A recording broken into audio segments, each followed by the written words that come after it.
Jessica Pegula just won the Dubai Open, one of the biggest titles of her career, and in her very first press conference as champion, she did not talk about herself. She did not talk about her game plan, her semifinal, her final.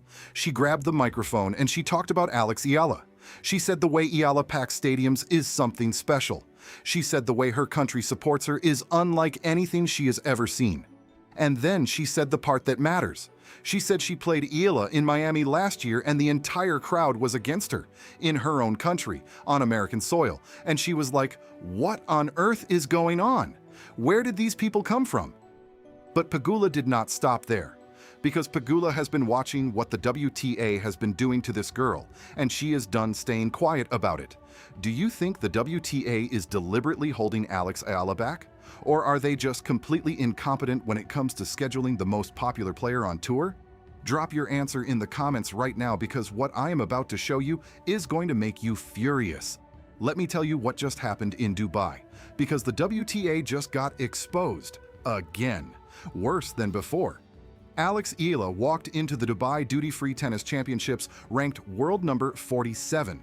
She beat Hailey Baptiste in the first round. Then she destroyed Jasmine Paolini, the world number 8, the defending Dubai champion, 6-1, 7-6, in a match that had the entire stadium on its feet. Then she took out Sorana Cirstea to reach the quarterfinals. 3 wins, 3 packed stadiums, center court every single night. Filipino fans waving flags, holding up signs. One of them literally asked her to marry their son.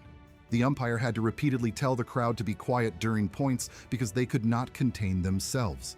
And here is the number that the WTA does not want you to focus on.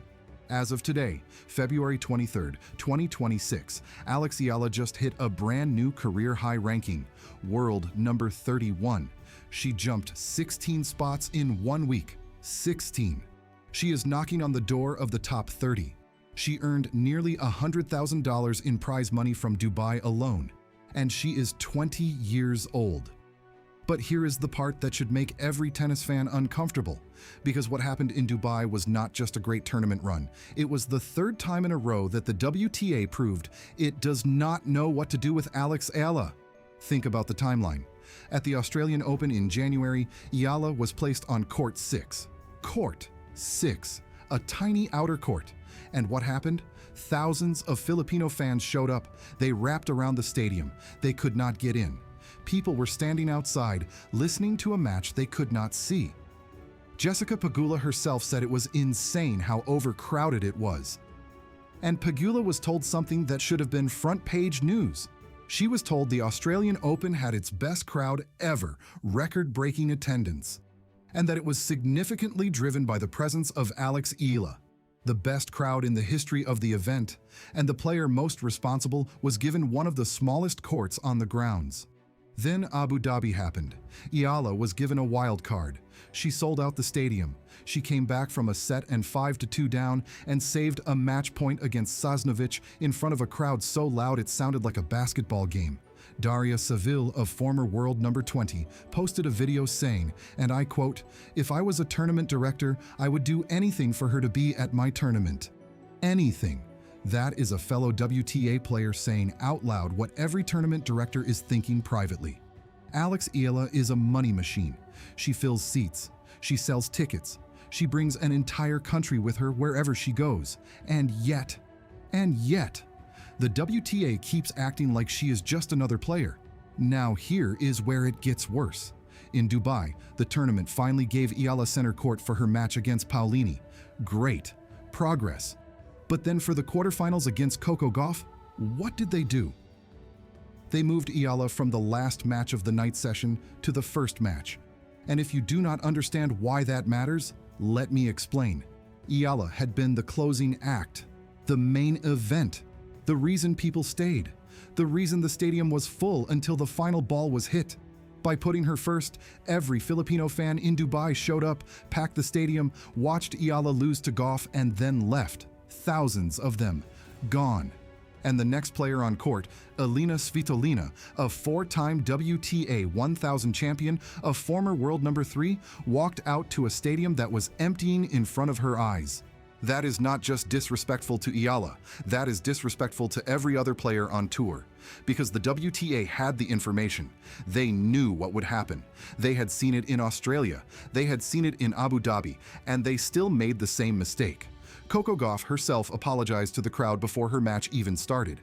She said, "I know you guys are probably here for Alex, so I am sorry to make you wait." Think about that. A two-time Grand Slam champion apologizing for existing on a court because the WTA cannot figure out how to schedule around the most popular player on tour. And this is where the story stops being about scheduling and starts being about something bigger. Because it is no longer just one person saying this.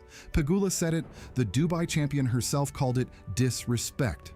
She said Eala handles the pressure with so much maturity and grace, and that the way her country supports her is something special. She wants Eala on her podcast. She wants the world to know this girl. Coco Gauff said it. After beating Eala 6-0, 6-2, after absolutely dismantling her in straight sets, Gauff stood on center court and said, "I would like to thank Alex for bringing a new demographic to the sport. I really appreciate it. I think it is great. Keep being enthusiastic and keep rooting for your player." And then she said this, "Whenever you guys were cheering for Alex, I was pretending that it was my name. And I think that helped me a lot. If you cannot beat them, you have got to join them." Novak Djokovic said it. The greatest player in the history of tennis called Alex Eala the greatest tennis player the Philippines has ever produced. He said she deserves all the respect in the world. And he agreed that the scheduling and court assignments have been mishandled. Amanda Anisimova said it. She said Eala has an incredible fan base and that she is such a good representation of her country. She said she actually stayed to watch Eala play, even though she normally would not stay for other matches, because the atmosphere was so great. Aryna Sabalenka said it. She said Eala is selling out stadiums whether she is playing singles or doubles at tournaments where the fan attendance was not that high in previous years. That is 5 different players. 5. Across different generations, different countries, different rankings. All saying the same thing. Alex Eala is the most exciting thing happening in women's tennis right now, and the WTA is fumbling it. Now let me be honest about something, because I am not going to pretend this is all clean. There is a controversy here, and it needs to be addressed. During Eala's match against Cirstea in the round of 16, the Filipino fans crossed the line. They were cheering during points. They were making noise between serves. The umpire had to intervene multiple times. Cirstea was visibly frustrated. One report described it as Beatlemania reborn and said it felt almost cruel on Cirstea because every single unforced error she made was met with eruption. And this is not the first time. Cirstea had already complained during the Australian Open about crowd behavior. Gauff herself admitted the Filipino fans were cheering between serves in previous matches, though she said they were slightly nicer to her, maybe because they had played doubles together. And people are comparing it to what happened with João Fonseca. The Brazilian fans have been doing the same thing, showing up in thousands, pushing the boundaries of tennis etiquette, and the backlash is growing. So here is the question nobody wants to answer. Is there a double standard? When European fans pack stadiums for their player, it is called passion. When Filipino fans do the exact same thing, it becomes a problem that needs to change. I need to hear from you on this one. Do you think Filipino fans have gone too far? Or is tennis just not ready for the kind of energy that Alex Eala brings? Because this sport has been begging for new audiences for decades, and now that they have got one, they do not know how to handle it. Tell me what you think in the comments. Now, let me be fair. Let me be completely fair for a second. The WTA did eventually put Eala on center court in Dubai. They gave her the night session against Paulini. They gave her the spotlight against Cirstea. And Gauff said the Filipino fans were actually better behaved during their match than in previous rounds. And Eala herself? She is not out here complaining. She said she takes it all in with a spoonful of gratitude. She said she would not attribute her wins just to the crowd. She said she has played in front of no crowds for years, and she fights just as hard either way. That is a 20-year-old showing more maturity than the entire organization that is supposed to be supporting her. But here is what nobody is talking about. And this is the part that the WTA really does not want you to think about. Alex Eala is not just filling stadiums, she is creating an economy. The Philippine Sports Commission chairman publicly stated that it was because of Eala's popularity that the Philippines was able to host its first ever WTA 125 event. She is not just playing tennis, she is building an entire market. She is opening doors for an entire region. And here is the math the WTA should be doing. There are 750,000 Filipinos in the UAE alone. There are over 10 million overseas Filipino workers worldwide. And everywhere Eala plays, they show up. They buy tickets. They fill stadiums. They watch on television. They generate revenue that the WTA has been desperate for. And what does the WTA give her in return? Small courts in Australia, schedule changes that empty stadiums for other players, and an organization that is always one step behind where she already is. Next week, Eala plays Indian Wells for the very first time, and for the first time in her career, she will be seeded at a WTA 1000 event, world number 31. That means she cannot face another seed until the third round. That means she has a real shot at another deep run. And here is my prediction. The Filipino fans in California will show up. They will pack whatever stadium she is on. They will be louder than anyone expected. And the WTA will have the same choice it has had for the last 6 months. Put her on center court and ride the wave. Or put her on court 6 again and watch from the outside while the biggest phenomenon in women's tennis plays to a crowd that cannot even fit through the door. Pegula sees it. Gauff sees it. Djokovic sees it. Anisimova sees it. Seville sees it. Half the locker room sees it. The fans see it. The only people who do not seem to see it are the ones making the decisions. Eala is not asking for special treatment. She never has.